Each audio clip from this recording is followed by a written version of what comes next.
Sir 10 सीटों पे चुनाव लड़ रहे हैं क्या? नॉमिनेशन शिवर में कर दिए, मुजफ्फरपुर में कर दिए, मधुबनी में कर दिए, काराकाट में करने जा रहे हैं, जहानाबाद में इंशाल्लाह करेंगे, पाटलिपुत्रा में करेंगे, गोपालगंज में करेंगे, महाराजगंज में करेंगे, वाल्मीकि नगर में करेंगे। अपनी हिस्सेदारी हम लेंगे ना। तेजस्वी यादव अपने जात को हिस्सेदारी दे रहे हैं। लालू जी जरा सा रहम नहीं कर रहे हैं। जिस दिन कुशनगंज चुनाव हो रहा है उस दिन वीडियो जारी कर रहे हैं। नमस्कार, आपके साथ में रोहित कुमार, आप न्यूज फॉर नेशन पर। बिहार में 9 सीटों पर चुनाव जो है वो संपन्न हो चुके हैं और बाकी बची हुई 31 सीटों के लिए जोर आजमाइश चल रही है। तमाम सीटों पर लगभग प्रत्याशी के नाम का ऐलान हो गया है, लेकिन तेजस्वी यादव की नींद उड़ गई है। नींद इसलिए उड़ गई है क्योंकि तेजस्वी यादव बिहार में अब 10 सीटें हार सकते हैं। एक ही झटके में 10 सीटों का नुकसान होने जा रहा है। तेजस्वी यादव जब ये दावा करते रहे हैं कि नरेंद्र मोदी की हवा बिहार में फुस हो गई है, 400 पार का जो नारा है वो बिहार में काम नहीं करेगा, वो लगातार ये भी कहते रहे हैं कि बिहार में जो नतीजे आएंगे वो चौंकाने वाले होंगे। तेजस्वी के इस बयान पर एनडीए के बड़े नेता, चाहे वो बीजेपी को हो, खुद चिराग पासवान हो, वो ये कहते हैं कि हाँ, नतीजे चौंकाने वाले होंगे। जो क्योंकि 14 में थोड़ा नुकसान हुआ था, 19 में पूरा हो गया और बचा खुचा भी जो है वो 24 में खत्म हो जाएगा, यानी कि पूरी तरीके से क्लीन स्वीप करने जा रहे हैं। इस तरह के दावे जो है किए जा रहे हैं। बिहार पर इस पर विस्तार से आएंगे, लेकिन तेजस्वी यादव की नींद उड़ाई किसने है? कौन सी वो 10 सीटें हैं जो तेजस्वी यादव हारने जा रहे हैं और किसने तेजस्वी यादव को अपने ही चक्रव्यूह में फंसा दिया है? विस्तार से बात करेंगे, लेकिन उसके पहले बता दें कि बिहार की 9 सीटों पर चुनाव हो चुके हैं, पहले और दूसरे चरण में। तीसरे चरण के लिए 7 तारीख को, यानी कि कुछ दिनों के बाद जो है वो वोटिंग होनी है। बड़ी बात यह है कि पहले चरण में 4, दूसरे चरण में 5 और उसके बाद तीसरे चरण में 5 सीटों पर जो है वो मतदान होने हैं। बिहार में तेजी से चुनावी सरगर्मियां हैं वो बढ़ती जा रही हैं। प्रचार हो रहा है लगातार, प्रधानमंत्री मोदी से लेकर के तेजस्वी यादव तक मोर्चा संभाले हुए। इन तमाम चीज़ों पर विस्तार से बात करेंगे। हमारे साथ हमारे सहयोगी देवांशु हैं जो कि आपके लिए एक एक्सक्लूसिव रिपोर्ट लेकर के आए हैं और वो उसमें विस्तार से बताएंगे कि उस रिपोर्ट का उस ऐलान का मतलब क्या है या मजमून क्या है, क्योंकि तेजस्वी यादव की नींदें उड़ गई हैं। 10 सीटें तेजस्वी यादव हार सकते हैं। देवांशु, ऐसी खबरें सामने आ रही हैं और आप जो जानकारी इकट्ठा करके लेके आए हैं वो कैसे हो रहा है और वो कौन कौन सी सीटें हैं और तेजस्वी के असली दुश्मन के तौर पर कौन सामने आ गया है? देखिए, ये जब हम वीडियो बना रहे हैं तब हम जब ये कह रहे हैं कि 10 सीटों पर तेजस्वी यादव की सिट्टी पिट्टी गुम करने की तैयारी है, ठीक है। आज सुबह तक ऐसी कोई खबर नहीं थी। 10 सीटों पर सिट्टी पिट्टी गुम तेजस्वी यादव की नहीं होने वाली थी, लेकिन अब होने वाली। ये फैसला जो डेवलपमेंट है, जो आज का डेवलपमेंट है, एग्जैक्ट हम फिगर के साथ आ रहे हैं 10 सीट। वैसे अगर कोई मुझसे पूछे कि क्या इस बार 2019 में रिपीट होने वाला है क्या 2024 में, तो मैं ये सीधे तौर पर कह दूंगा नहीं, 2019 का ये चुनाव ही नहीं है, बिल्कुल रिपीट वो नतीजे नहीं होने जा रहे।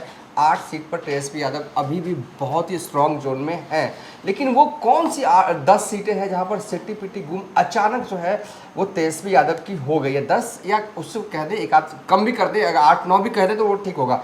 दरअसल हुआ यूं कि सबसे पहले AIMIM ऑल इंडिया मजलिस इत्तेहादुल मुस्लिमीन यानी कि असदुद्दीन ओवैसी की पार्टी बिहार में बड़ा खेला करने की तैयारी जो है वो रोहित कर रही है। पहले कहा गया कि हम 40 पे लड़ेंगे, फिर कहा गया कि हम 1 पे लड़ेंगे, फिर बताया नहीं गया। चुपके चुपके से जो अब जैसे जैसे वक्त बीत रहा है और उम्मीदवारों को चुपके चुपके से जो है वो सिंबल जो है वो दिया जा रहा है। शिवहर से जो है वो राणा रणजीत सिंह को सिंबल दिया गया। एक और तस्वीरें हम आपको दिखा रही है, अभी से बस चंद मिनट पहले की तस्वीरें हैं।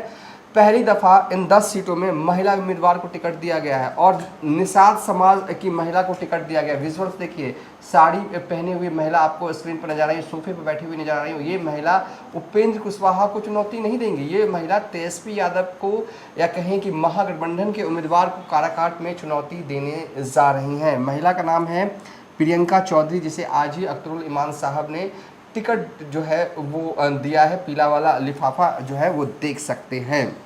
निषाद समाज से आती हैं। वो कौन सी 10 सीटें हैं जहां पर AIM चुनाव लड़ रही है?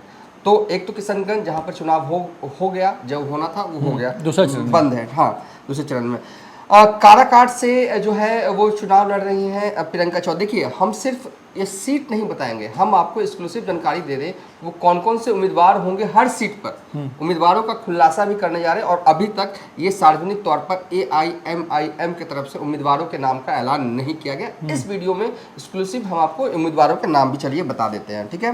प्रियंका चौधरी जो है वो AIMIM के टिकट पर निषाद समाज से आती हैं, काराकाट में चुनाव लड़ने जा रही हैं और काराकाट में मुस्लिम समाज करीब 3 लाख के आसपास है, वोट कटेगा देखिए।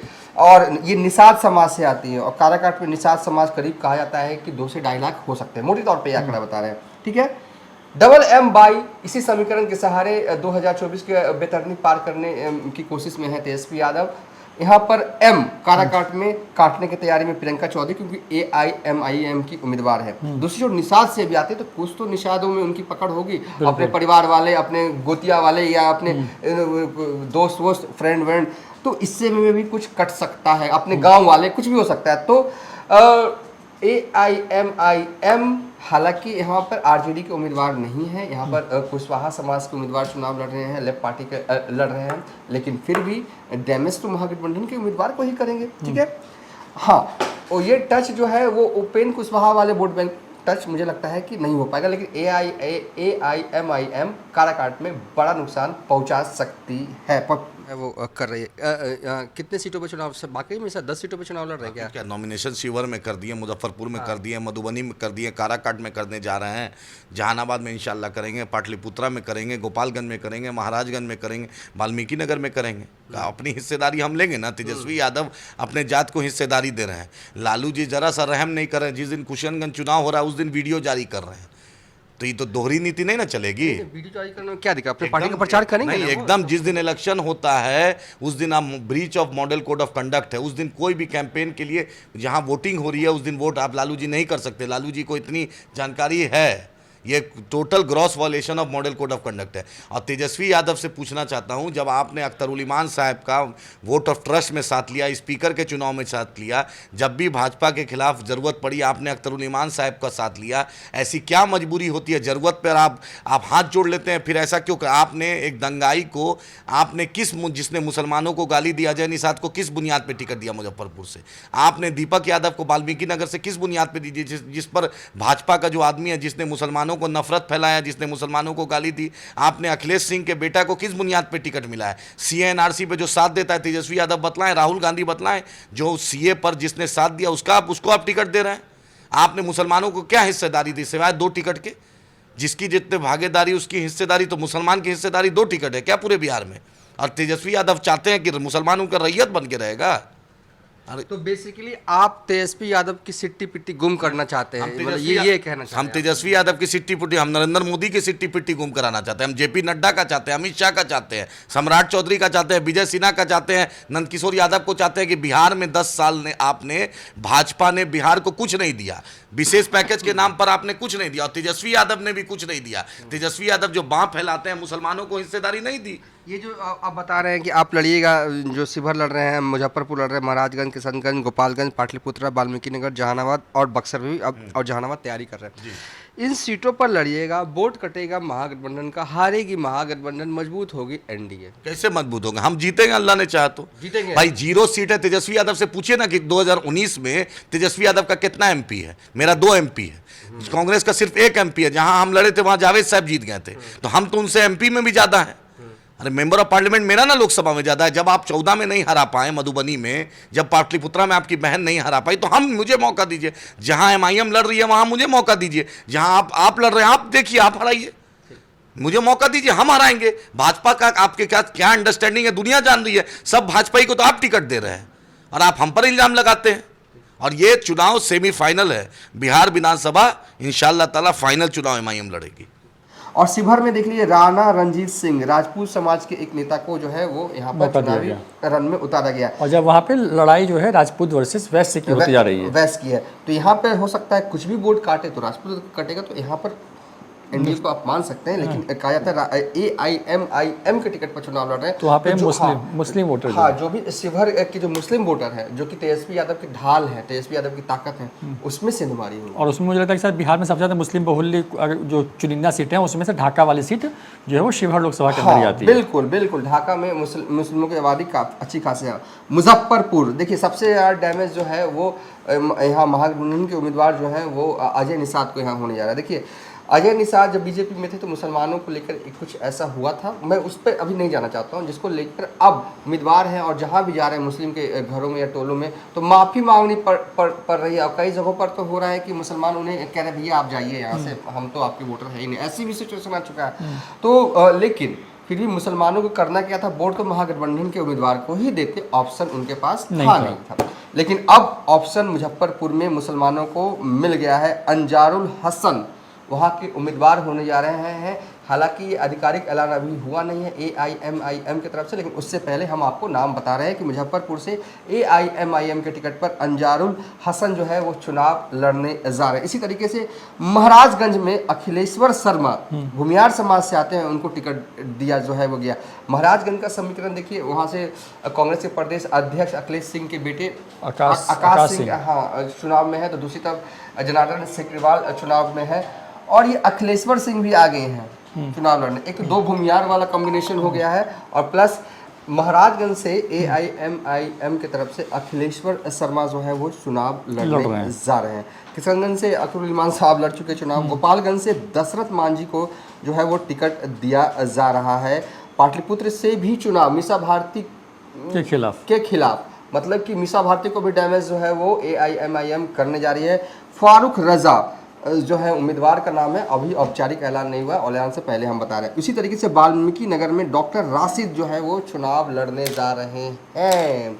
ये बड़ी डेवलपमेंट है से, और जहानाबाद से भी चुनाव लड़ेगी AIM, और बक्सर से भी चुनाव जो है वो AIM लड़ेगी। उम्मीदवारों को लेकर अभी 1-2-3 नाम है, उनमें फाइनल 1 से 2 दिन में हो जाएगा। तो कुल हमने आपको ये बताया कि काराकाट से प्रियंका चौधरी जो है वो चुनाव लड़ रहे हैं AIM के एक तरफ से, शिवहर से राणा रणजीत सिंह लड़ रहे हैं, मुजफ्फरपुर से अंजारुल हसन लड़ रहे हैं, महाराजगंज से अखिलेश्वर शर्मा लड़ रहे हैं, किशनगंज से चुनाव लड़ रहे हैं, गोपालगंज से दशरथ मांझी, पाटलिपुत्र से फारूक रजा, वाल्मीकि नगर से डॉक्टर राशिद, जहानाबाद और बक्सर भी चुनाव लड़ना है। देखिए कुल 10 सीटें हैं, काउंटिंग करिएगा तो 10 सीटों में जो भी वोट कटेगा, मैं ये नहीं कह रहा कि क्या होने वाले नतीजे, जो भी कटेगा वो तेजस्वी का कटेगा, एनडीए का नहीं कटने वाला। और क्योंकि मुस्लिम नाराज भी हैं, उनको एक विकल्प चाहिए बिहार में, खासकर के हिना साहब के प्रकरण के बाद ऐसा दिखा है कई सीटों पर जहाँ पे मुस्लिम उस तरीके से खड़े नहीं RJD या कांग्रेस के साथ में जैसे कि अमूमन रहते हैं। और जैसा बता रहे हैं कि जैसे कि पटना की पाटलिपुत्र सीट की बात करते हैं, वहाँ पे फारूक रजा को जैसे उम्मीदवार बनाया गया। अब पटना में फुलवारी शरीफ पे बड़ा चंक है, बड़ा मुस्लिम शहरी इलाका है, और बड़ा वोट, हाँ शहरी यूथ और बड़ा वोट बैंक है। तो वहाँ पे सेंधमारी होगी तो नुकसान इनको होने जा रहा है। खुद लालू परिवार जो है इस फुलवारी शरीफ विधानसभा का वोटर भी है।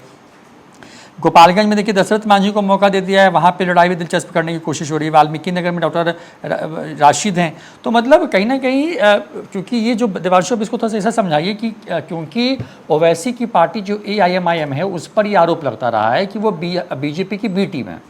पहले जब दूसरा चरण था और खुद अख्तरुल इमान चुनाव लड़ रहे थे तो उस वक्त तो सिर्फ एक ही सीट पर चुनाव लड़ रहे थे, ये बात घोषणा थी।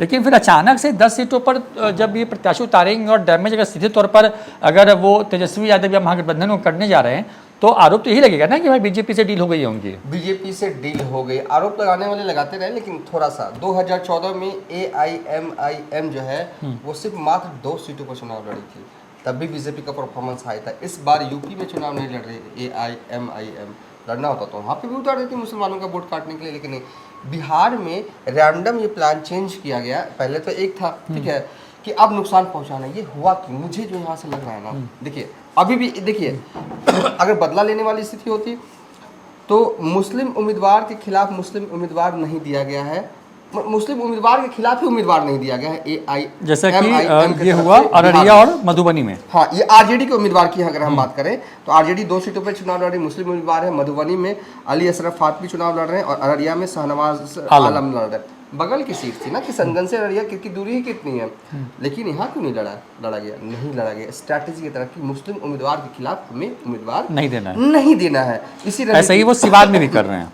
सिवान में भी कर रहे हैं। सिवान में उनके पास, जो मेरे पास जानकारी है, उनके पास दमदार उम्मीदवार था, लेकिन फिर भी वो चुनाव नहीं लड़े। हिना साहब को नुकसान ना हो जाए हाँ, इसलिए। हिना साहब को नुकसान न हो जाए। और देखिए मतलब कि मुस्लिम उम्मीदवार के खिलाफ। और दूसरी एक चीज़ जो मेरे पास जानकारी है, अली अशरफ फातमी, देखिए अंडर करंट जो क्यों इतनी नाराज़गी हुई, क्योंकि वोटिंग वाले दिन शायद लालू प्रसाद यादव का एक वीडियो जारी किया गया था कि किशनगंज में किसे वोट देना। किशनगंज में हालांकि कांग्रेस के उम्मीदवार थे, महागठबंधन के उम्मीदवार थे, सीधे तौर पर आरजेडी के उम्मीदवार नहीं थे, लेकिन लालू यादव का जो वो वीडियो है ना, वो काफ़ी कुछ असर किया है शायद किशनगंज में। इससे थोड़े जो AIM पार्टी है वो थोड़ी गुस्से में है कि ठीक है, मतलब कि आपने हमारे उम्मीदवार को सपोर्ट नहीं किया, लेकिन इस तरीके से आखिरी मोमेंट में वीडियो जारी करने की क्या ज़रूरत आने पड़ी थी? ठीक है, कुछ हुआ है इंटरनल तौर पर जो मुझे ऐसा लग रहा है। ठीक है, इसी जो वीडियो जारी हुआ उसी का ये आप कह सकते हो कि रिटेलिएशन है या काउंटर अटैक है।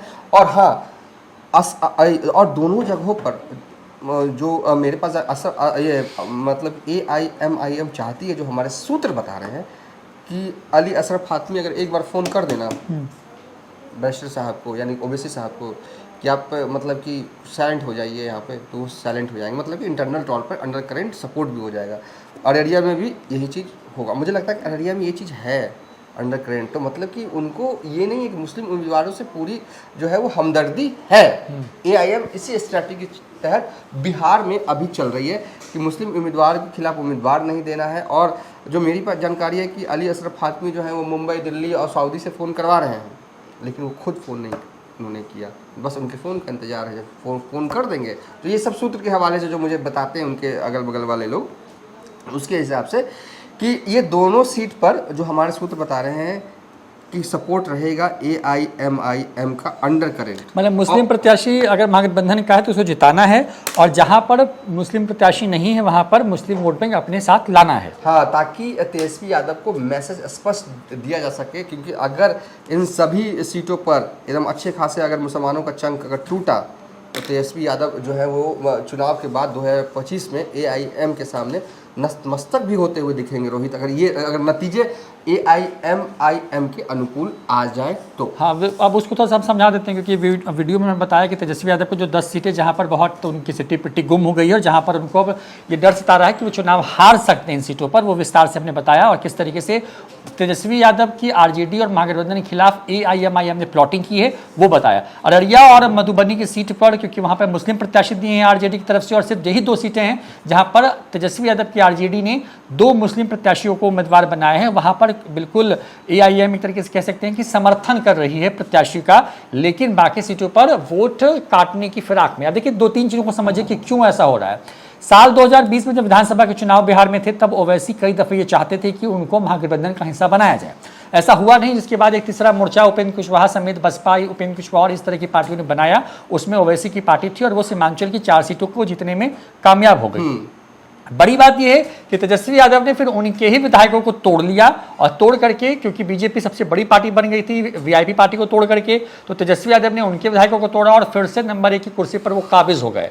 ओवैसी को जिस तरीके से तेजस्वी यादव ने बिहार में नचाया या घुमाया, आप कह सकते हैं 20 के विधानसभा चुनाव में, और उसके बाद के कालखंड में, उसके बाद से लगातार इस तरह की बातें होती रही हैं कि जब भी मौका आएगा तो ओवैसी बदला लेंगे। किशनगंज तक में कोई भी बात लीक नहीं की गई जब तक वहाँ पे चुनाव नहीं संपन्न हो गया, क्योंकि खुद वहाँ से अख्तरुल रहमान जो कि विधायक हैं, वो पार्टी के प्रदेश अध्यक्ष हैं, वो चुनाव लड़ रहे थे। और जब उनका चुनाव संपन्न हुआ, उसके बाद अचानक से 10 सीटें जो हैं उस पर नाम का ऐलान कर दिया गया।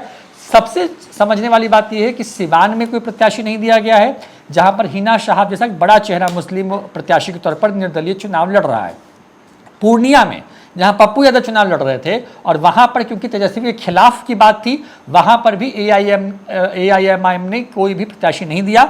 और अररिया और मधुबनी जहां पर तेजस्वी यादव के मुस्लिम कैंडिडेट चुनावी मैदान में हैं, वहां पर भी किसी प्रत्याशी को मैदान में नहीं दिया गया। और आपको जान के एक और आश्चर्य होगा, आपको आश्चर्य होगा इस बात को लेकर के कि देखिए मैदान में प्रत्याशी नहीं दिया गया, कहाँ, तो नहीं प्रत्याशी दिया गया आपको उन तमाम सीटों पर जहां पर मुस्लिम प्रत्याशी जदयू का भी है। और ये बड़ी बात है, यानी कि एक बड़ा मैसेज कन्वे करने की कैनवास पे कोशिश हो रही है। दूसरे चरण में कटिहार सीट थी जहां पर कांग्रेस की तरफ से प्रत्याशी मुस्लिम थे, वहां पे भी प्रत्याशी नहीं दिया गया, और इस तरीके से एक तरीके से माहौल बनाया गया है और एक तरीके से मैसेज अंडरकरेंट देने की कोशिश है कि जो मुसलमान हैं वो उनके पास एक और विकल्प है, और वो विकल्प के तौर पे 10 सीटें, जिसमें से एक पे चुनाव हो गया, बाकी की 9 सीटें जो हैं वो ओवैसी की पार्टी बिहार के सामने रख रही है। और इन सीटों पर सीधे तौर पे आप कह सकते हैं कि अगर नुकसान होने जा रहा है वो तो नुकसान जो है वो तेजस्वी यादव का होगा, महागठबंधन का होगा। और अगर ऐसा हुआ तो आप ये लिख के रखिए कि अगर मुस्लिम वोट बैंक दड़का नहीं इन सीटों पर